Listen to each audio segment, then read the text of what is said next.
구약성경 1317페이지 스가랴 6장 1절부터 8절까지 하나님의 말씀을 제가 읽겠습니다.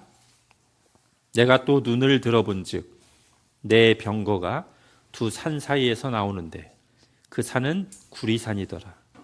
첫째 병거는 붉은 말들이, 둘째 병거는 검은 말들이, 셋째 병거는 흰 말들이, 넷째 병거는 어룽지고 건장한 말들이 메었는지라.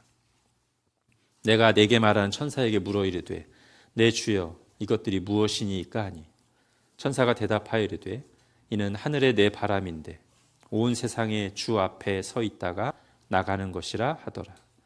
검은 말은 북쪽 땅으로 나가고 흰 말은 그 뒤를 따르고 어룽진 말은 남쪽 땅으로 나가고 건장한 말은 나가서 땅에 두루 다니고자 하니 그가 이르되 너희는 여기서 나가서 땅에 두루 다니라 하매 곧 땅에 두루 다니더라. 그가 내게 외쳐 말하여 이르되 북쪽으로 나간 자들이 북쪽에서 내 영을 쉬게 하였느니라 하더라. 아멘. 자, 오늘 스가랴까지 우리가 보고 나면 구약 성경에 나오는 묵시를 대략적으로 한번 살펴본 셈이 됩니다. 구약의 3대 묵시가 에스겔, 다니엘, 스가랴입니다. 자, 묵시의 가장 큰 목적, 즉 하나님께서 이 묵시의 형태로 우리에게 하나님의 뜻을 보여주시는 가장 큰 목적은 뭐냐면 현실을 새롭게 보도록 하시는 겁니다. 즉 우리가 실제로 현실에서 보는 것을 묵시라는 환상을 통해서 하나님의 관점으로 어떻게 봐야 되는지를 보여주시는 거예요. 이렇게 한번 비유해 볼 수도 있겠습니다. 미운 오리 새끼가 어느 날 물에 비친 자기 모습, 그 아름다운 백조의 모습을 보고서 놀라면서 아, 이게 나구나 라고 깨닫잖아요. 그 물에 비친 아름다운 백조의 모습이 말하자면 묵시의 환상과 비슷합니다. 원래 그게 맞는 건데 사람들의 나를 바라보는 시선, 자기 스스로 자기에 대해서 잘못 생각하면서 이렇게 쪼그라들어 있을 때 하나님께서 묵시를 보여주셔서 환상을 보여주셔서 아니 진짜는 이거야. 나는 이렇게 바라보고 있어. 너희도 이렇게 보거라 라고 말씀하시는 게 묵시라고 할 수 있겠습니다. 그래서 대부분의 묵시는 밝아요. 물론 우리가 볼 때는 막 무시무시한 장면들이 있지만 묵시의 전체 내용은 굉장히 긍정적이고 소망에 차 있습니다. 오늘 본문도 마찬가지예요. 자, 다니엘, 에스겔이 바벨론 포로 생활을 배경으로 활동했던 선지자라면 오늘 보는 스가랴는 이제 그 포로 생활에서 돌아왔을 때, 즉 시대로 하면 포로 귀환 시대에 활동한 선지자입니다. 자, 2주 전에 에스겔을 볼 때 그 포로 생활하는 유다 백성들의 서름을 잘 드러내주는 시편을 하나 봤었잖아요. 나무 위에다가 수금을 걸어놓고 다시는 노래하지 않으리 뭐 이런 시편. 자, 오늘도 시편을 하나 보고 시작하겠습니다. 핸드아웃에는 없어요. 제가 읽어드릴게요. 바벨론 포로 생활을 마치고 본국으로 돌아올 때 그 당시의 유다 백성들의 큰 기쁨을 노래한 시편입니다. 시편 126편인데요. 여호와께서 시온의 포로를 돌려보내실 때 우리는 꿈꾸는 것 같았도다. 그때 우리 입에는 웃음이 가득하고 우리 혀에는 찬양이 찼었도다. 그때 문나라 가운데서 말하기를 여호와께서 우리를 위하여 큰 일을 행하셨다 하였도다. 여호와께서 우리를 위하여 큰 일을 행하셨으니 우리는 기쁘도다. 이게 이제 포로지에서 돌아올 때 그 백성들의 기쁜 마음을 표현한 시입니다. 1절에 꿈꾸는 것 같았도다. 이게 정말인가? 믿기지가 않아서 또는 그동안 그토록 꿈꿔왔던 일이 드디어 현실이 된 거죠.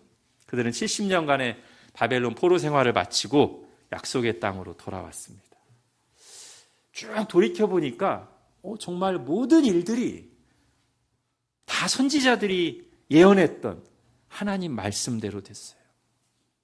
예레미야가 예언한 대로 바벨론에서 멸망하고 포로로 끌려갔고 그리고 그 예레미야는 진지하게 죽었지만 예레미야가 생전에 예언했던 이 포로 생활은 70년 만에 끝나고 너희들은 70년 만에 다시 돌아올 것이다 라고 했던 대로 정말 70년이 차니까 바벨론이 한순간에 무너지고, 그렇게 강했던 바벨론 제국이 한순간에 무너지고 70년 만에 돌아왔어요. 더구나 이사야가 예언했던 대로 고레스 왕이 그 일을 할 거라고 했는데 정말 고레스 왕, 키루스 대왕이 나타나서 바로 그 포로들은 각 나라로 돌아가라 하는 포로 귀환 명령을 내렸어요. 자, 모든 게 하나님의 말씀대로 됐습니다. 자, 그렇다면 그 선지자들이 예언했던 다른 일들, 나머지 예언들도 일어나지 않겠는가? 기대하겠죠. 그게 뭐예요? 이사야나 예레미야가 그들이 받을 징계와 회복을 예언할 때 항상 뒷부분에는 메시아, 그리스도께서 오시고 영광스러운 하나님 나라가 실현될 것을 예언했단 말이에요. 그러니까 그동안 쭉 말씀대로 진행되어 왔고 정말 말씀대로 포로지에서 돌아온 이 백성들이 그 예언 성취될 것을 또 기대하지 않겠어요? 그리고 보통 이런 기대를 할 때 함께 따라오는 우리의 반응은 뭡니까? 당장에, 그죠? 당장에 그 일이 일어나기를. 여러분, 예수님께서 십자가에 죽으시고 부활하셔서 제자들과 함께 계시다가 이제 승천하실 때 딱 되니까 제자들이 무슨 질문하죠? 주여, 이스라엘 나라를 회복하심이 지금입니까? 이렇게. 항상 당장에. 자, 지금 돌아온 유다 백성들에게는 큰 기쁨과 함께 이런 기대감, 지금 당장 영광의 시대가 도래할 것에 대한 기대감이 충만했어요. 그런데 예상과 다른 현실이 그들 앞에 펼쳐집니다. 포로로 끌려가 자리를 비운 사이에 예루살렘 인근에는 다른 민족들이 자리를 잡고 살고 있어요. 그리고 그들은 유다 백성들의 귀환을 반기지 않죠. 더 나아가 그들은 결정적으로 이 돌아온 백성들이 성전을 재건하려고 하는데 적극적으로 방해합니다. 예상치 못한 난관에 봉착한 거예요. 여러분, 핸드아웃에 에스라스로 시작한 에스라 4장을 보십시오.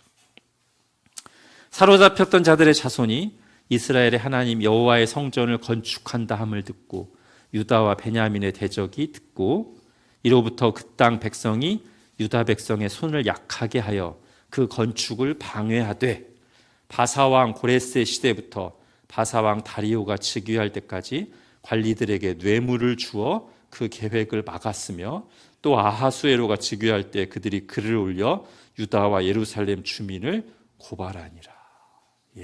이런 식으로 방해하는 거예요. 자, 포로지에서 돌아와서 하나님의 성전 건축을 시작할 때만 해도 모든 것이 형통하고 이제 성전을 짓고 나면 영광의 시대가 도래할 것이라고 기대했는데 현실은 그렇지 않았던 거죠. 강한 벽에 부딪혔어요.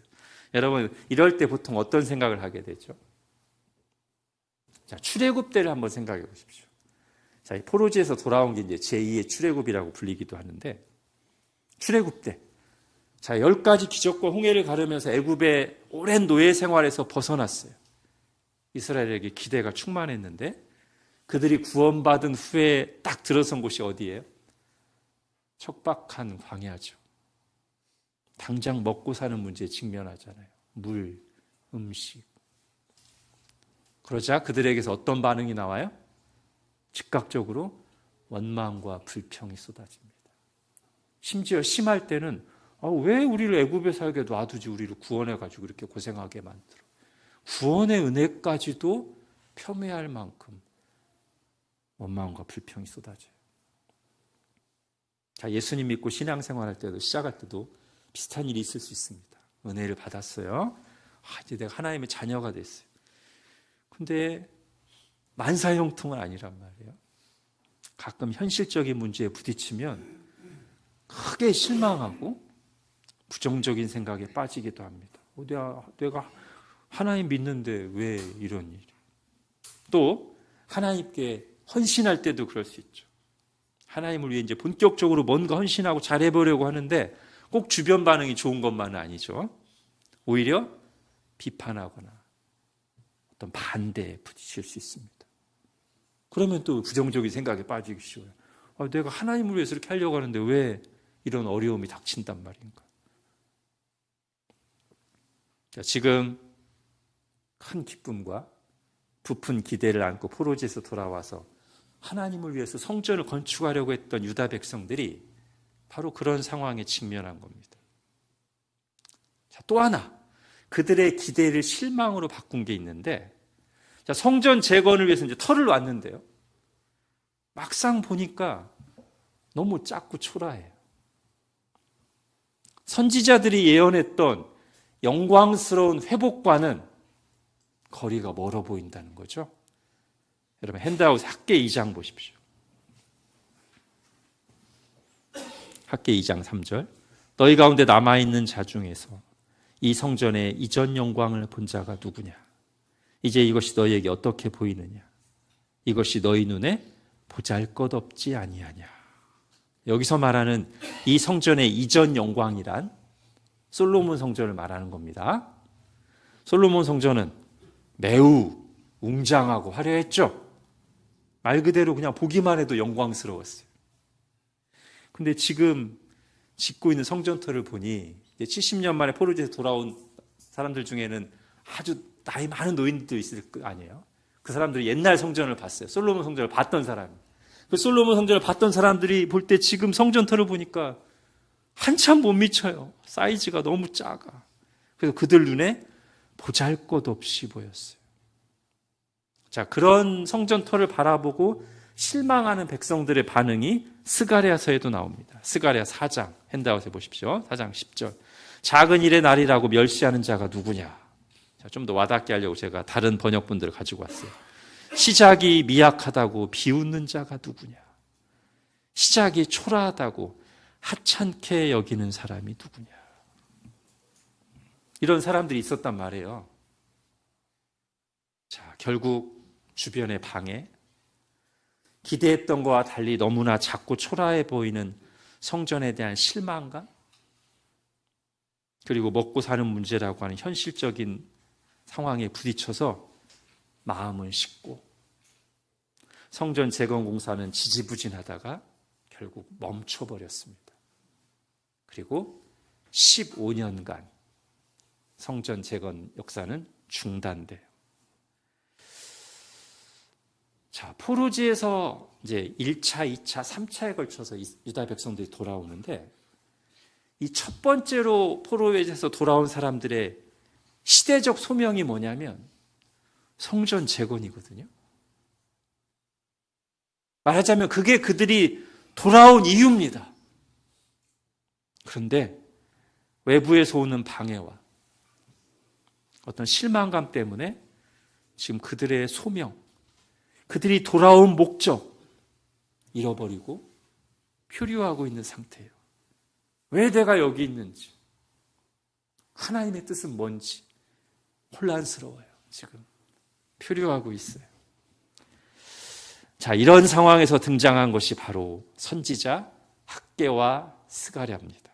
하나님은 낙심하고 현실에 눌려 하나님 뜻에 대한 확신, 그리고 시대적 소명을 잊어버리고 주저앉아 있는 그들을 깨우치시기 위해서 2명의 선지자를 보내셨습니다. 여러분, 에스라 5장을 보십시오. 이 부분은 같이 읽겠습니다. 시작. 선지자들 곧 선지자 학개와 이도의 손자 스가랴가 이스라엘의 하나님의 이름으로 유다와 예루살렘에 거주하는 유다 사람들에게 예언하였더니 이에 스알디엘의 아들 수룹바벨과 요사닥의 아들 예수아가 일어나 예루살렘에 있던 하나님의 성전을 다시 건축하기 시작하며 하나님의 선지자들이 함께 있어 그들을 돕더니. 네, 이게 지금 스가랴서의 배경이에요.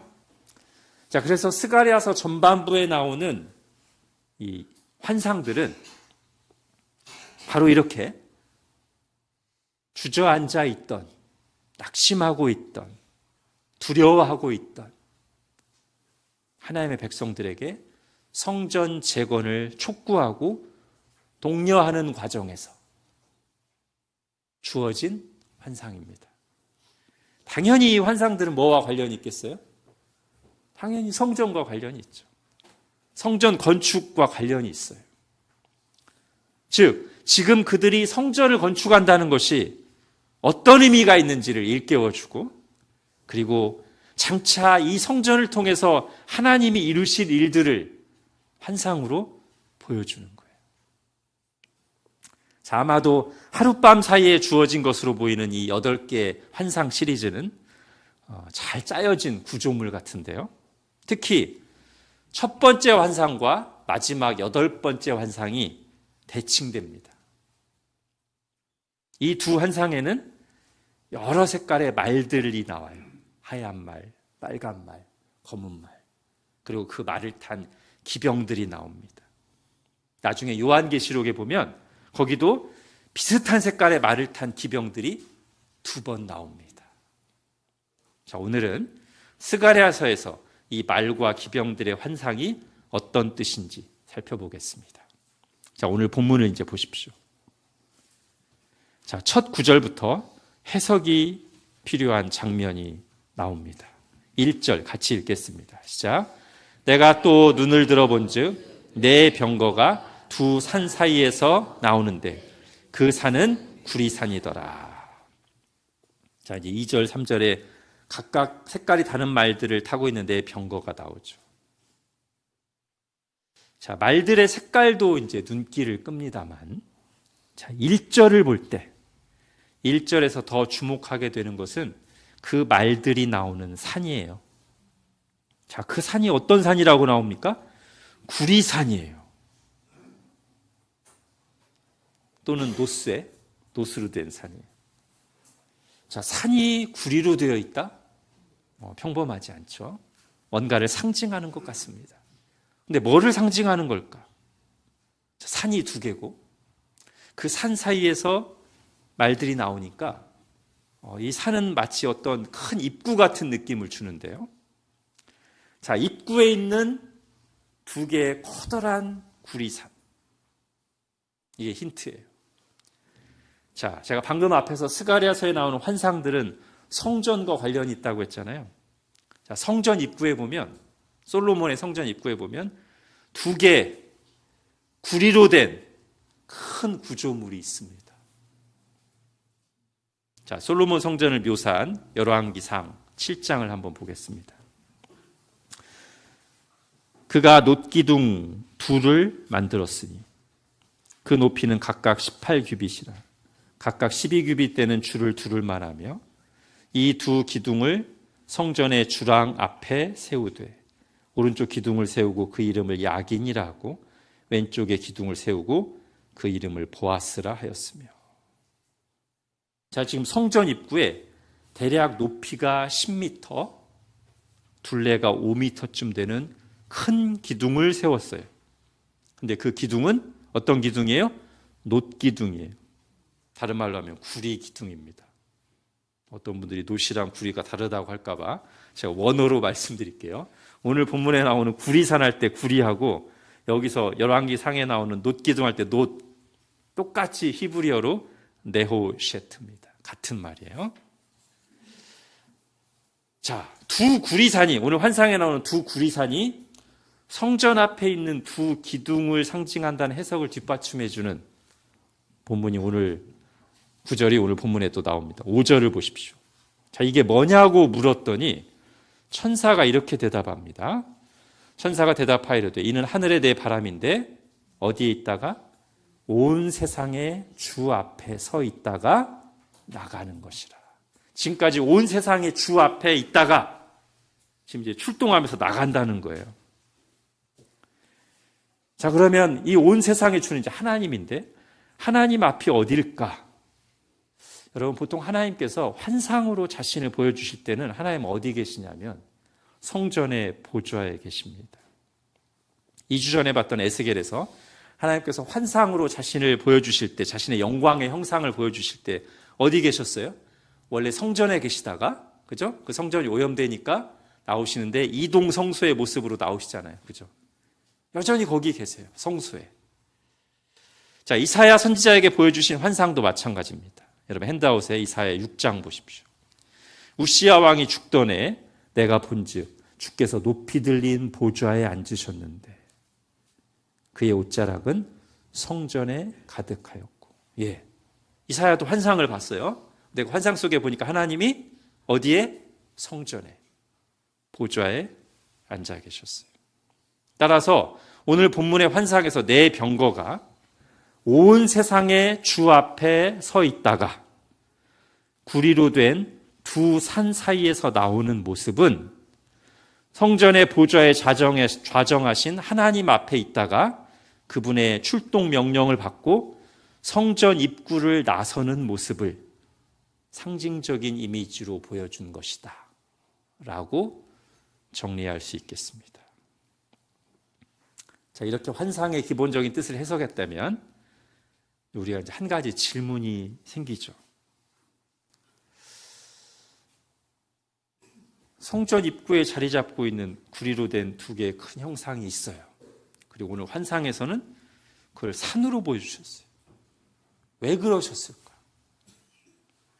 왜 하나님은 환상 속에서 솔로몬 성전에 있던 두 기둥을 연상시키는 그것을 산으로 보여주셨을까? 여러분, 건물의 기둥이 클까요? 산이 클까요? 솔로몬 성전에 웅장했던 두 기둥, 그 유명했던 이름도 붙어 있잖아요. 야긴과 보아스라고 하는 이름이 붙은 유명한 기둥이에요. 이스라엘 사람들 다 알아요. 근데 그 큰 웅장한 기둥의 높이가 대략 10m, 둘레가 5m란 말이에요. 건물 기둥으로서는 꽤 인상적이고 큰 편이겠지만 산에 비하면 어때요? 10m짜리 산이 있습니까? 산이라고 부르지도 않죠. 아주 작은 언덕, 구릉도 최소 몇십 미터입니다. 그리고 적어도 산이라고 부르려면 최소 몇백 미터는 돼야 산이라고 부르죠. 자, 우리 동네 산, 수리산 몇 미터예요? 태을봉 489m. 자, 옆 동네 의왕 청계산 616m. 자, 예루살렘 동편에도 감람산이 하나 있습니다. 예수님이 제자들과 가셨던 814m. 그리고 이스라엘에서 제일 유명한 헬몬산 2800m입니다. 이 정도는 돼야 산이라고 하죠. 그죠? 자, 지금 하나님께서 즉 솔로몬 성전의 입구에 있는 그 유명한 두 기둥보다 하나님께서 환상 속에 보여주신 구리산이 최소 몇십 배는 더 크다는 거예요.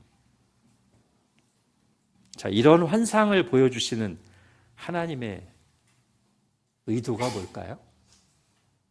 자, 아까 앞에서 우리 그런 얘기했죠.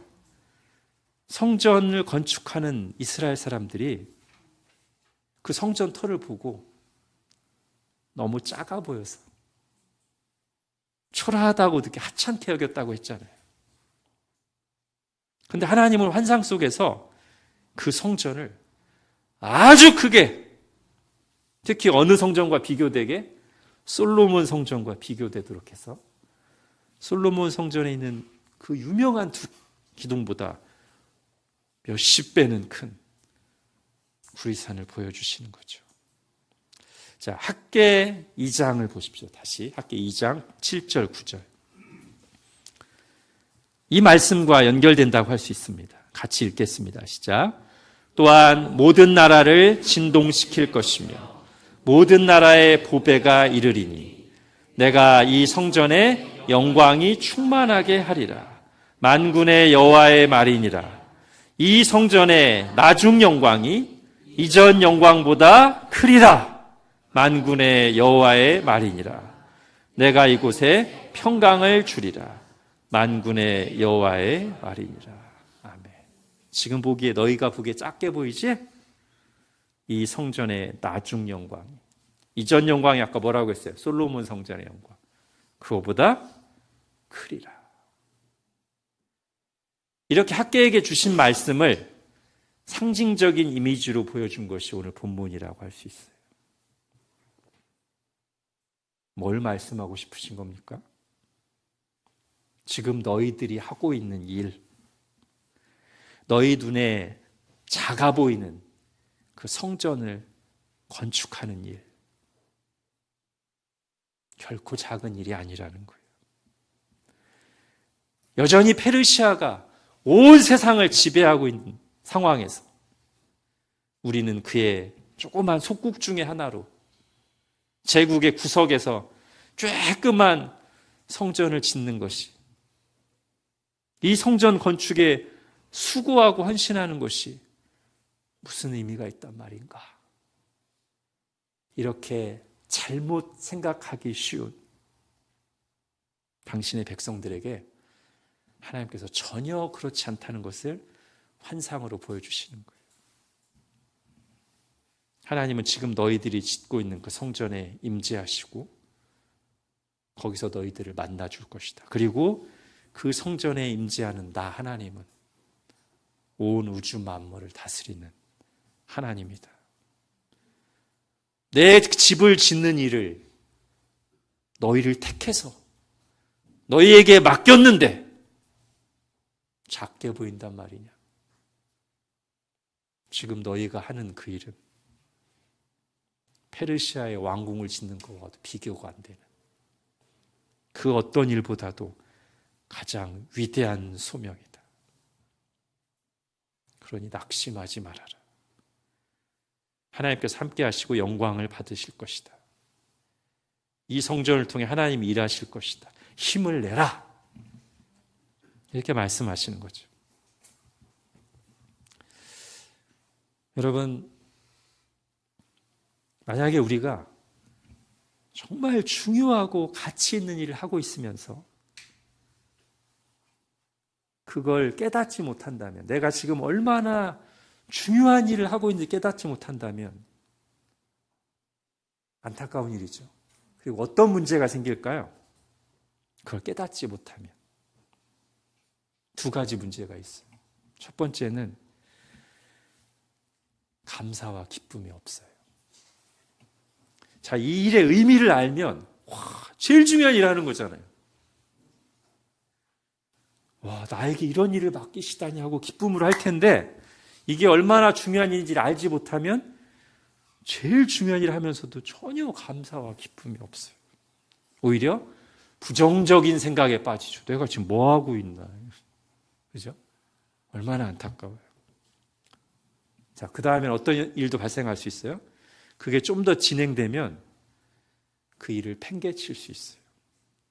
저 후순위로 둘 수 있어요.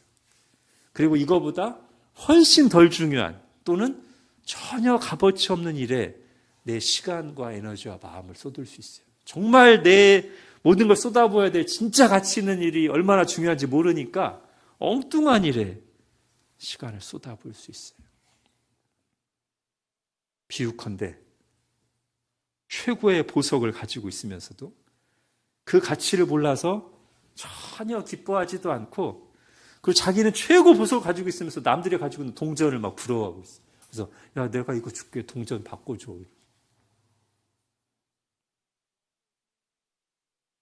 그 값진 보석을 헐값에 팔아서 싸구려 물품과 바꾼다면 얼마나 안타까운 일이겠습니까? 그 보석을 우리에게 주신 하나님께서 얼마나 속상하시겠습니까? 자, 우리 주님께서는 우리가 하나님 나라의 가치를 알 때 그와 반대되는 일이 일어날 것이라고, 그리고 그런 일이 일어나야 된다고 비유로 말씀하셨습니다. 마태복음 13장, 천국은 마치 밭에 감추인 보화와 같으니 사람이 이를 발견한 후 숨겨두고 기뻐하며 돌아가서 자기의 소유를 다 팔아 그 밭을 사느니라. 자, 하나님께서는 지금 유다 백성들이 이런 마음을 가지고 성전 건축에 헌신하기를 바라시는 거예요. 하나님의 은혜로 포로지에서 돌아와서 온 우주 만물의 주님이신 하나님의 집, 그 성전 재건이라고 하는 너무나 중요한 시대적 소명을 감당하고 있다는 사실을 그들이 깨달아서 그게 얼마나 복된 것인지 알아서 기쁨과 감사로 그리고 하나님이 하실 일을 기대하면서 소망을 가지고 이 일에 헌신하기를 바라시는 겁니다. 그걸 위해서 지금 선지자를 보내셔서 그들에게 말씀하시고 환상을 보여주신 거예요. 자, 다시 본문을 한 군데 더 보겠습니다. 자, 성전에서 나온 기병들이 어떤 일을 했습니까? 자, 6절, 7절 보면 이제 온 땅을 두루 다니죠? 특히 8절을 보십시오. 그들이 뭔가 땅을 두루 다니면서 하나님이 보내신 일을 수행했는데 그 수행의 결과를 이렇게 말합니다. 8절. 그가 내게 외쳐 말하 이르되 북쪽으로 나간 자들이 북쪽에서 내 영을 쉬게 하였느니라. 지금 천사가 말하고 있지만 사실은 하나님의 마음을 대변해서 표현하는 거예요. 북쪽으로 나간 기병들이 하나님의 마음을 쉬게, 다른 역본에 보면 하나님의 마음을 시원하게 해드렸습니다. 무슨 일을 한 걸까요? 그리고 여기서 말하는 북쪽이 상징하는 바가 뭐겠습니까? 자, 먼저 북쪽이 상징하는 바를 생각해 볼게요. 자, 스가랴서를 비롯한 선지자들을 살펴보면 이 북쪽이 가리키는 의미를 찾는 것은 전혀 어렵지 않습니다. 이스라엘을 침략하는 제국들은 두 군데 방향에서 올 수밖에 없어요. 왼쪽은 지중해고 오른쪽 광야이기 때문에 저기 메소포타미아 지역에서 오는 적국들은 북쪽으로 오고요. 누가요? 아수르, 바벨론 이런 나라들이 북쪽으로 오고 남쪽에서는요. 혹시 온다면 애굽이 오겠죠. 그렇죠? 자, 그런데 지금 70년간 이스라엘이 어디에 포로 생활했었어요? 바벨론이잖아요. 북쪽. 그리고 지금도 북쪽 나라가 세계를 제패하고 있습니다. 자, 스가랴 2장을 보십시오. 거기에도 그런 힌트가 나오죠. 오라 너희는 북방 땅에서 도피할지어다. 여호와의 말씀이니라. 라고 해놓고 7절에서 같은 말을 이렇게 말합니다. 바벨론 성에 거주하는 시온아 이제 너는 피할지니라. 자, 북방이 어디를 가리키는 거예요? 바벨론을 가리키는 거예요. 자, 예레미야는 유다 말기의 선지자로서 유다의 죄를 경고하면서 바벨론에 망하고 포로가 될 것을 일평생 예언했습니다. 그가 젊은 시절에 처음 선지자로 부르심을 받자마자 하나님께서 그에게 환상과 함께 주신 말씀도 바로 그 내용이에요. 여러분 예레미야 1장을 보십시오. 여호와의 말씀이 다시 내게 임하니라. 이르시되 네가 무엇을 보느냐 대답하되 끓는 가마를 보나이다. 그 윗면이 어디에서부터? 북에서부터 기울어졌나이다. 여호와께서 내게 이르시되 재앙이 북방에서 일어나 이 땅의 모든 주민들에게 부어지리라. 내가 북방 왕국들의 모든 족속들을 부를 것인즉 그들이 와서 예루살렘 성문 어귀에 각기 자리를 정하고 그 사방 모든 성벽과 유다 모든 성읍을 치리라. 예, 북쪽이 가리키는 바는 아주 명확합니다. 하나님의 백성을 짓밟고 대적한 하나님의 원수들을 가리키는 거예요. 하나님께서는 범죄한 유다를 징계하시려고 한때 바벨론을 몽둥이로 사용하셨습니다. 마치 사랑하는 당신의 자녀들인 우리를 깨우치시려고 세상을 도구로 사용하시듯이요. 그러나 결코 바벨론이 유다보다 선하기 때문은 아니었어요. 사실은 바벨론은 더 악하죠. 그들은 잠시 하나님의 도구로 사용되었을 뿐입니다. 그럼에도 자기가 마치 하나님이라도 된 듯이 모든 것을 자기 마음대로 할 수 있다는 듯 교만했어요. 하나님은 때가 되자 그들을 심판하십니다. 하나님의 백성은 징계 후에 회복시키시지만 세상은 그대로 심판하십니다. 바벨론은 그런 세상을 대표하는 이름이라고 할 수 있고 그것이 여기서 북쪽이라는 이름으로 표현됐습니다. 자, 첫 번째 환상과 연결해서 보면 이게 더 분명해지는데요. 잠시 첫 번째 환상을 좀 살펴보겠습니다. 길어서 핸드아웃에 안 적었고요. 스가랴 1장으로 가시죠. 스가랴 1장.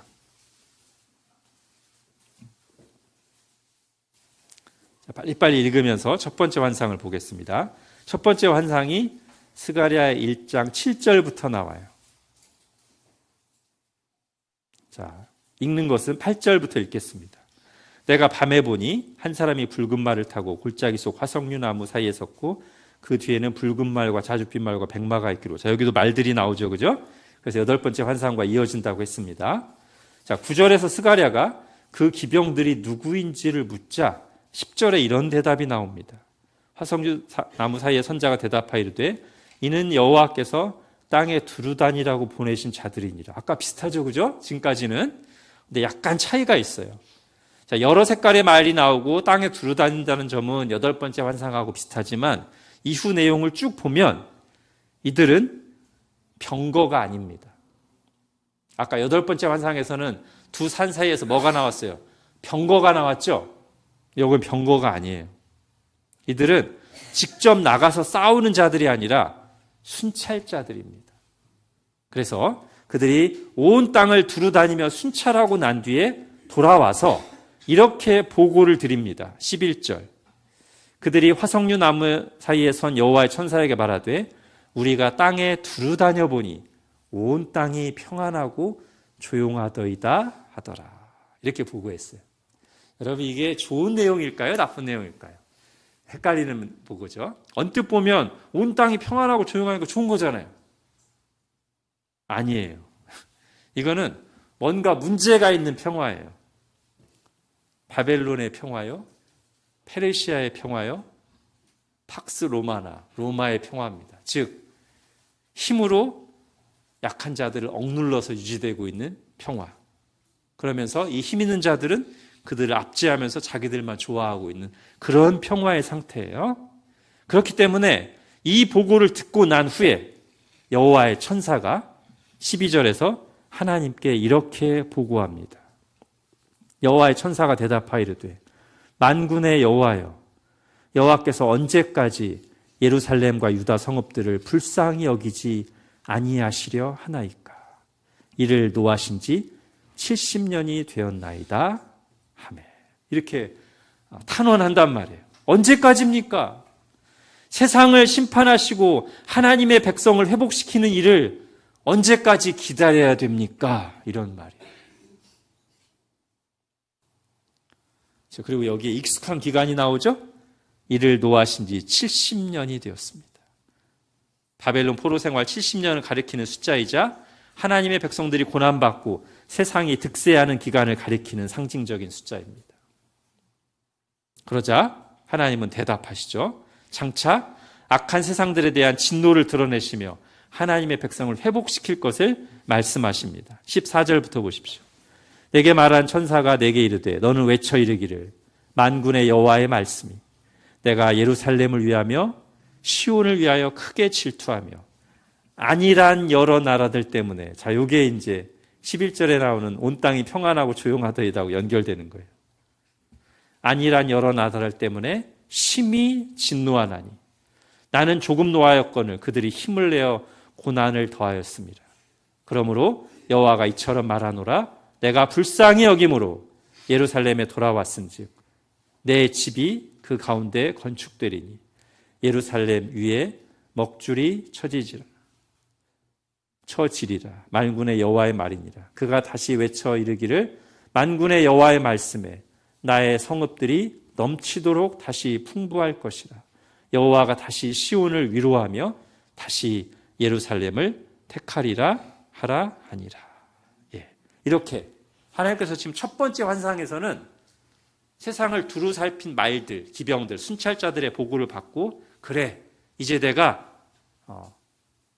내 백성을 위로하고 회복시키고 세상을 심판할 거야 라고 예고를 하셨어요. 자, 요 내용이 요한계시록에 보면 비슷한 탄원이 나오는데요. 거기서도 여러 색깔의 말들이 등장한 뒤에 이런 기도가 나옵니다. 계시록 6장 보십시오. 큰 소리로 불러 이르되 참되고 거룩하신 대주제여, 땅에 거하는 자들을 심판하여 우리 피를 갚아주지 아니하시기를 어느 때까지 하려 하나이까 하니, 각각 그들에게 흰 두루마리를 주시며 이르시되 아직 잠시 동안 쉬되 그들의 동무 종들과 형제들도 자기처럼 죽임을 당하여 그 수가 차기까지 하라 하시더라. 자, 무슨 말씀이에요? 하나님의 때가 되면 하나님께서 반드시 악한 세상을 심판하시고 하나님의 나라를 완성하실 것이다 라는 말씀이죠. 자, 스가랴의 마지막 8번째 환상은 이제 이 첫 번째 환상에서 예고하신 말씀을 실행하시는 것을 보여주시는 환상이라는 거예요.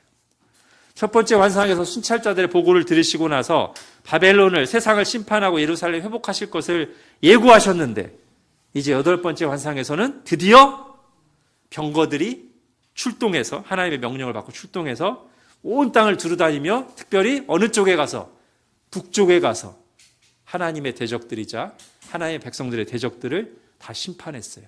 그래서 진노하시던 하나님의 마음이 어떻게 되었다? 쉬게 되었다. 시원하게 되었다. 이런 말씀을 하시는 겁니다. 자, 이제 이 두 환상을 함께 보겠습니다. 자, 첫 번째 환상 때는 안 보였는데, 즉 예고하실 때는 안 보였는데 마지막 집행하실 때 8번째 환상에 나오는 게 있죠. 그게 뭐예요? 오늘 우리 아까도 살펴본 2개의 구리산입니다. 즉 완공된 성전입니다.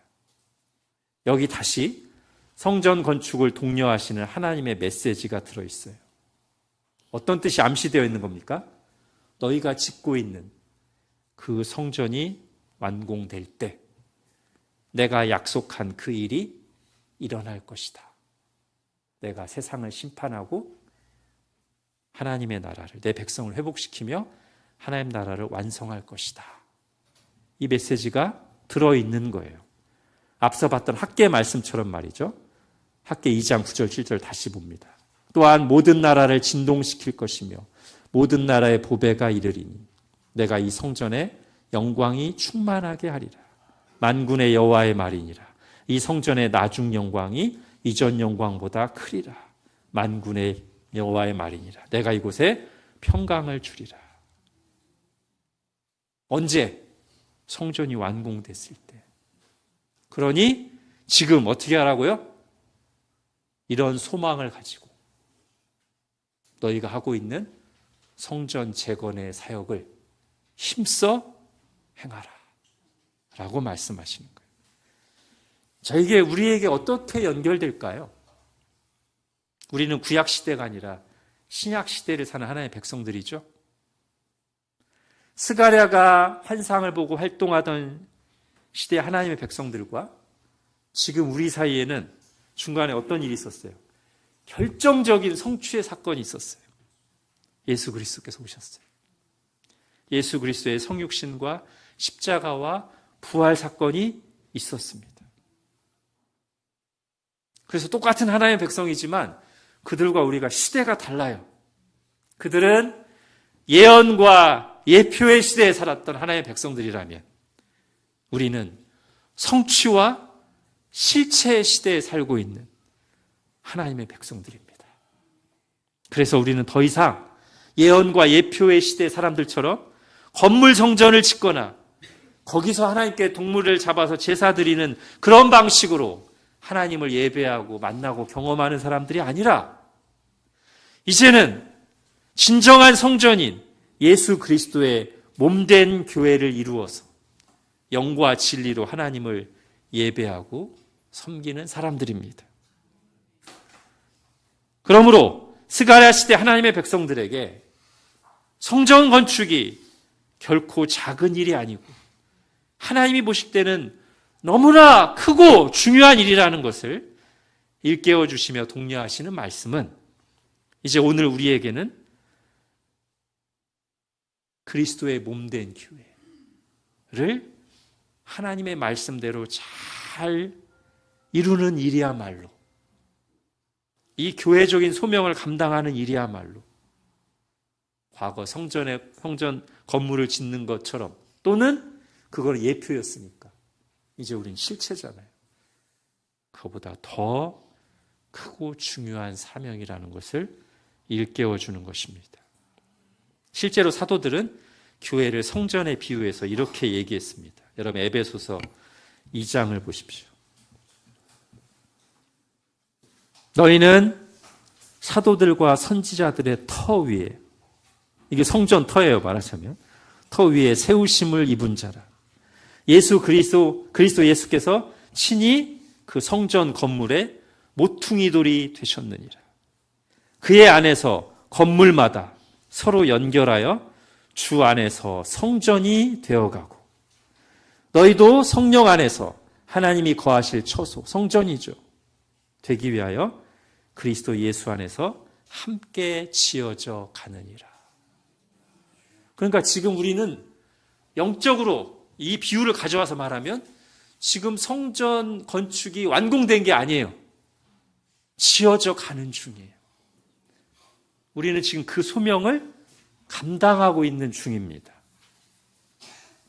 그 일의 중요성을 말하면서 이번에는 비슷한 건물 비유와 비슷한 몸의 비유를 통해서 교회가 바로 그 소명에, 교회 성전을 세워가는 소명, 그리스도의 몸을 세워가는 소명을 모두가 합심하여 힘차게 감당해야 된다는 것을 에베소서 4장에서 말합니다. 같이 천천히 뜻을 생각하면서 읽겠습니다. 시작.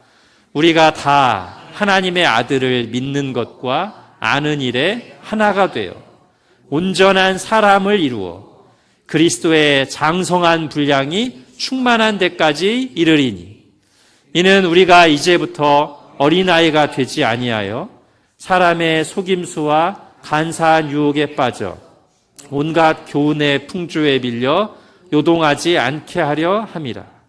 오직 사랑 안에서 참된 것을 하여 범사에 그에게까지 자랄지라. 그는 머리니 곧 그리스도라. 그에게서 온 몸이 마디를 통하여 도움을 받음으로 연결되고 결합되어 각 지체의 분량대로 역사하여 그 몸을 자라게 하며 사랑 안에서 스스로 세우느니라. 아멘. 어때요? 지금 방금 읽은 2장하고 4장이 사실상 같은 내용이에요. 그죠? 다만 2장은 건물의 비유를 사용했고 여기는 우리 신체, 몸의 비유를 사용했습니다. 둘 다 말하는 것은 뭐냐면 우리는 지금 세워져 가는 중이에요. 자라가는 중이에요. 완성을 향해 가고 있습니다. 그리고 그 일을 우리가 서로 마음을 합하여 힘써 해야 된다라고 말하는 것이죠. 자, 학개와 스가랴에서 성전이 완공될 때 모든 나라가 진동하며 모든 나라에 보배가 들어온다고 했잖아요. 그리고 세상에 대한 심판이 이루어진다고 했죠.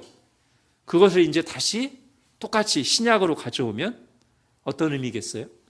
모든 민족에게 복음이 전파되어 그 모든 민족들이 이 참 성전인 교회 안으로 들어와서, 몸 안으로 들어와서 점점 더 몸된 교회가 충만하게 채워질 때, 성전 건물이 완공될 때, 그때 예수님이 다시 재림하심으로 세상에는 끝이 오고 심판이 이루어지고 하나님 나라가 완성될 것이다. 그런 뜻이죠. 자, 마태복음 24장에서 그 말씀을 하셨습니다. 같이 읽겠습니다. 시작. 이 천국 복음이 모든 민족에게 증언되기 위하여 온 세상에 전파되리니 그제야 끝이 오리라. 아멘. 그러므로 우리의 이 성전 건축의 소명을 종합적으로 얘기한다면 이렇게 말할 수 있겠죠. 하나는 지금 이 하나의 지역 교회가 하나님의 말씀에 충실하게 배우고 믿고 실천하면서 주님이 기뻐하시는 모습의 교회를 이루어가는 것, 그게 하나의 성전 건축의 소명을 감당하는 것이며, 또 하나는 이 성전이 점점 지어져 가고 있잖아요. 완공되는 거잖아요. 그런데 그 완공이 어떻게 이루어지는 거예요? 모든 민족에게 복음이 전파될 때 이 성전이 완공되는 거예요. 그러니까 또 하나 이 성전을 짓는 헌신은 뭐냐면 복음을 전하는 것입니다. 모든 민족에게 복음을 전하는 거예요. 이 두 가지. 주님의 말씀대로 서로의 은사를 발휘하여 섬기고 함께 예배하고 성도의 교제를 나누면서 말씀대로 교회를 잘 이루어가는 것, 주님의 몸된 교회 성전. 그리고 또 하나는 모든 민족에게 복음을 전파하는 것. 이것이 오늘 스가랴 환상 속에서 말씀하시는 성전 재건에 헌신하는 일을 지금 우리에게 적용하는 것입니다. 자, 여기까지는 이제 구약시대 백성과 우리가 차이가 좀 있는데 나머지 내용은 똑같아요. 어떤 게 똑같을까요? 스가랴 시대 이스라엘 백성들이 그렇게 자기 시대적 소명이 성전 건축을 감당하려고 했는데 주변에 방해가 있고 자기들이 볼 때 성전터가 작아 보이고 스스로 미약하고 보잘것없어 보여서 낙심하기도 하고 이게 얼마나 중요한 일인가 깨닫지 못하고 소명을 잃어버리고 하나님의 뜻이 무엇인가 확신하지 못하고 표류하고 방황하고 그랬었던 모습. 우리도 똑같죠. 우리도 오늘날 이렇게 주일날 시간을 내서 하나님을 예배하고 성도의 교제를 나누는 것이 가끔은 이게 무슨 의미가 있단 말인가. 더 시간을 내서 내가 세상 속에서 더 많이 스펙을 쌓고 더 많이 벌고 해야 되는데 이런 생각할 수 있잖아요. 시간을 빼앗기는 것처럼 생각할 수 있잖아요. 내가 한 사람을 돕기 위해서 오랜 시간 애태워 기도하고 그 사람을 위해서 많은 시간과 에너지를 쓰는 것이 어떤 의미가 있단 말인가. 또는 성전 건축할 때 여러분 벽돌을 하나하나 놓는 것. 그게 여러분 지금 이 주일 예배에 참석하는 거예요. 말하자면. 그리고 성전 건축하다 보면 그 인부들한테 뭘 해줘야 돼요? 밥과 간식을 제공해야 되잖아요. 우리 돌아가면서 주방 봉사하는 거예요. 자, 그런데 그 중요성을 깨닫지 못하고 낙심할 때가 있다. 근데 그때 하나님이 어떻게 하셨어요? 그런 구약시대 하나님의 백성들을 깨우치기 위해서 선지자들을 보내셔서 말씀으로 찾아오셔서 다시금 아니 너희가 하는 일을 작게 보지 마. 환상을 보여주시면 나는 너희가 지금 하고 있는 일을 가장 중요하게 보고 주목하고 있고 너희와 함께하고 너희를 통해 영광 받을 거야 라고 말씀으로 찾아오셨듯이 오늘날에도 우리가 때로 낙심하고 흔들리고 나의 시대적 소명을 잃어버리고 있을 때 하나님 또 우리에게 말씀으로 찾아오시는 거예요. 우리를 위로하기도 하시고 책망하기도 하시고 깨우치시는 것이죠. 그리고 또 한 가지 중요한 내용이 스가랴서에 나옵니다. 바로 그렇게 하나님이 우리에게 주신 소명, 성전을 건축하는 일을 할 때 우리가 반드시 기억해야 될 것. 이 8가지 환상의 중심부에 나오는 스가랴서에서 가장 유명한 말씀이 있죠. 성전 건축의 소명을 깨닫고 헌신하고자 하는 사람들이 반드시 기억해야 될 원리가 담겨 있는 말씀입니다. 스가랴 4장 6절 같이 읽겠습니다. 시작. 그가 내게 대답하여 이르되 여호와께서 스룹바벨에게 하신 말씀이 이러하니라. 만군의 여호와께서 말씀하시되 이는 힘으로 되지 아니하며 능력으로 되지 아니하고 오직 나의 영으로 되느니라. 아멘. 자, 우리를 격려하시면서 성전을 건축하라고 명령하시지만 하나님은 우리에게 다 맡기고 뒷짐만 지고 계시는 분이 아니다. 그리고 사실은 하나님의 뜻대로 성전을 건축하는 일은 결코 우리의 힘과 능력으로 완수해낼 수 있는 일이 아니다. 오직 나의 영으로 되느니라. 우리의 연약함과 상황을 너무나 잘 아시는 하나님께서 성령님을 보내주심으로 우리에게 거룩한 소원을 일으키시고 우리에게 능력을 주시고 우리를 깨우치시고 인도하시면서 그 일을 해나가시는 겁니다. 지금까지 역사 속에서 그 일을 해오셨고 지금도 그 일을 하고 계시는 중입니다. 자, 여기서 지금 성령님이 강조됐잖아요. 이건 너희 힘과 능으로 하는 게 아니라 성령님의 능력으로 된다 했는데 신약에도 똑같은 말씀이 나옵니다. 예를 들면 사도행전 1장 8절에 오직 성령이 너희에게 임하시며 너희가 권능을 받고 예루살렘과 온 유대와 사마리아와 땅끝까지 이르러 내 성전을 건축해 확장해 나가는 증인 사역을 감당할 것이다 말씀하시잖아요. 요한복음 14장도 보십시오. 핸드아웃에 있습니다. 같이 읽을게요. 시작.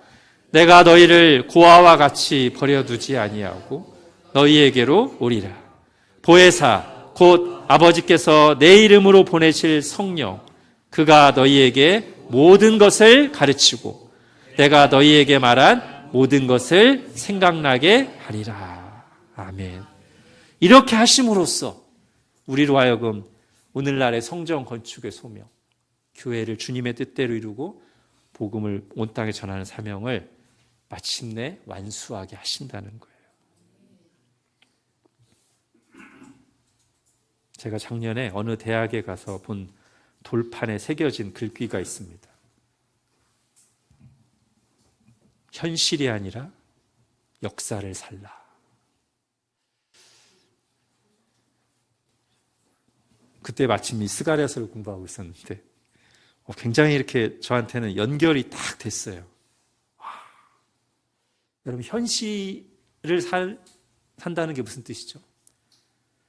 현실을 산다는 것은 지금 하나님께서 하나님 나라의 역사, 이 장대하고 영광스러운 하나님 나라의 역사를 쭉 이루어가고 계시는데 그거랑 딱 단절돼서 그냥 지금 내 앞에 있는 것만 먹고 사는 것만 이것에만 온통 집중해 사는 게 현실을 사는 것이고요. 역사를 산다는 것은 똑같이 현실 속에서 살아가지만 지금 내가 여기 있는 이유, 스가랴서의 유다 백성으로 따진다면 지금 우리가 그 멀리 떨어져 있는 70년간 포로 생활했던 그곳에서 돌아와서 황폐화되어 있는 지금 예루살렘 땅에 우리가 여기 온 이유, 지금 우리가 여기서 성전을 건축하는 이유, 그것을 단절시켜서 이거 어렵다만 하는 게 아니라 하나님께서 오래전부터 약속하셨고 선지자들에게 예언하셨고 그 말씀들을 이루어 가시고 결국 완성하실 그 하나님 나라 역사에서 지금 우리에게 맡겨진 시대적 소명으로 인식하고 사는 것이 역사를 사는 것이죠. 즉 하나님께서 이루어 가시는 역사를 생각하면서 그 역사 속에서 내가 왜 여기 있으며 내가 무엇을 해야 되는가, 정말 무엇이 중요한가, 이걸 생각하며 사는 것이 현실이 아니라 역사를 사는 것이고요. 하나님은 바로 그 역사의식을 잃어버리고 온통 현실에서 지금 낙심하고 있는 이 시대 백성들을 깨우치시기 위해서 다시 그들이 현실에만 고정되어 있는 눈을 들어서 하나님이 이루어 가시는 역사를 보고 성전 건축에 힘을 내도록 격려하고 일깨우시려고 학개 스가랴 선지자를 보내셔서 말씀하시고 환상을 보여주시는 것입니다.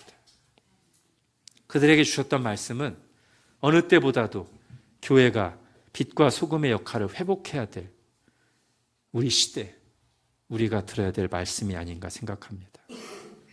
하나님께서 우리에게도 다시 한번 이 시대에 그러셨던 것처럼 지금 우리에게 위대한 소명이 있음을 자각하게 하시고 그 일을 할 때 우리가 기쁨과 감사로 헌신하게 하셔서 이 시대에 쓰임받는 주의 백성들이 되게 하시기를 바랍니다.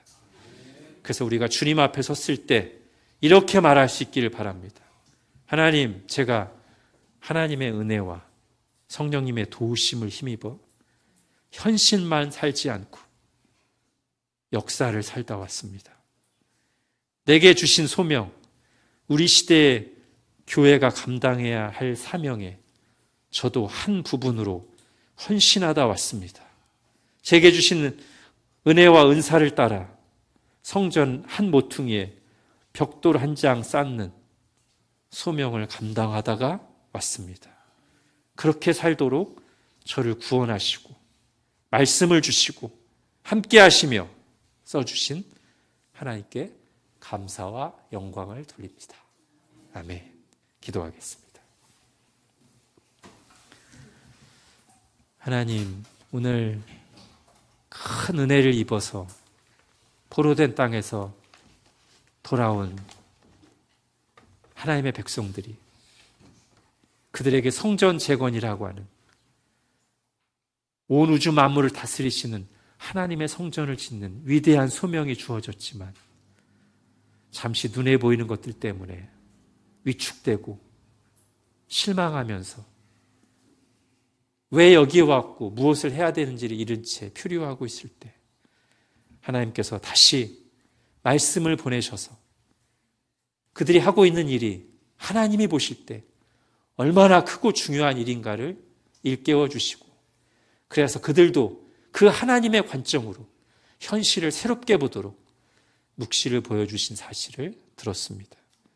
그리고 이 말씀이 바로 지금 어느 때보다도 교회가 위축되어 있고 빛과 소금의 역할을 제대로 감당하지 못하고 있는 이 시대에 주님의 뜻대로 교회를 이루고 힘차게 다시 영광스러운 복음을 온 세상에 전파돼야 될 우리가 들어야 될 말씀이라는 것을 생각하며 주님의 말씀을 받습니다.